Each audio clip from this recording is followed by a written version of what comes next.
Welcome to the Inc. Productivity Tip of the Day. Today's tip. Want to reduce stress-induced brain freeze? Here's 7 ways to avoid it. An expert opinion by Elizabeth Danziger. In times of extreme stress, the sense of blanking out is common.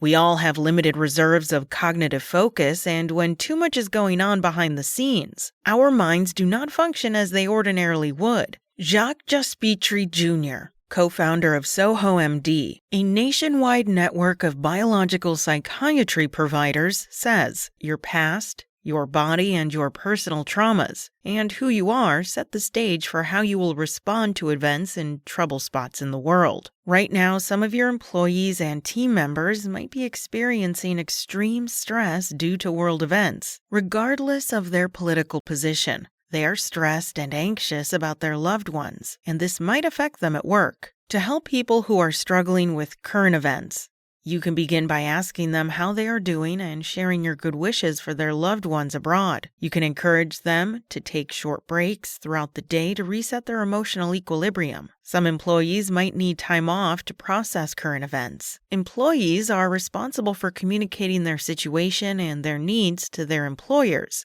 so that both parties can work out a solution. You can choose between open and accrued leave. But in the end, there's no point asking someone to come to work if they are unable to function. According to the Society for Human Resource Management, employers should pay special attention to situations in which the events trigger a pre-existing post-traumatic stress disorder or latent depression, in which case Americans with Disabilities Act or Family and Medical Leave Act rights might apply. Jaspitri suggests, let supervisors know that some employees might need to step back from work to focus on self-care so they get better faster. Employers can also consider offering their team members classes in mindfulness, yoga, and other stress management skills. What can you do if you are finding it difficult to concentrate on work in this uncertain time? Jaspitri notes that there are both adaptive and maladaptive ways to soothe ourselves in times of extreme stress. Maladaptive behaviors include smoking, drinking, overeating, lashing out at others, and other activities that harm ourselves or others. Helpful behaviors include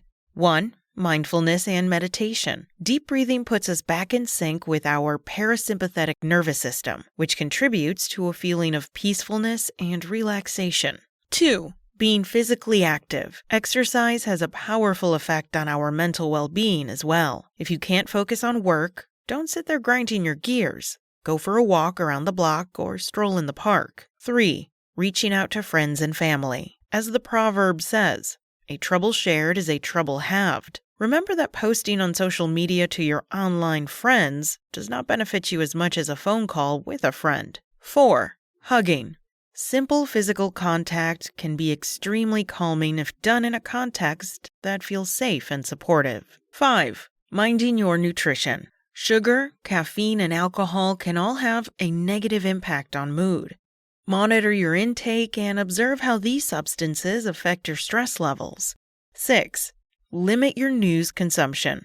Unless you are a diplomat, you are not going to solve world problems by continuously watching the news.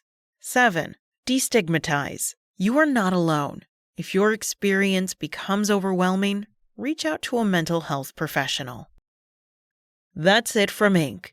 You can find more expert opinions and ways to reduce workplace stress at Inc.com. Be sure to come back tomorrow for another tip from Inc.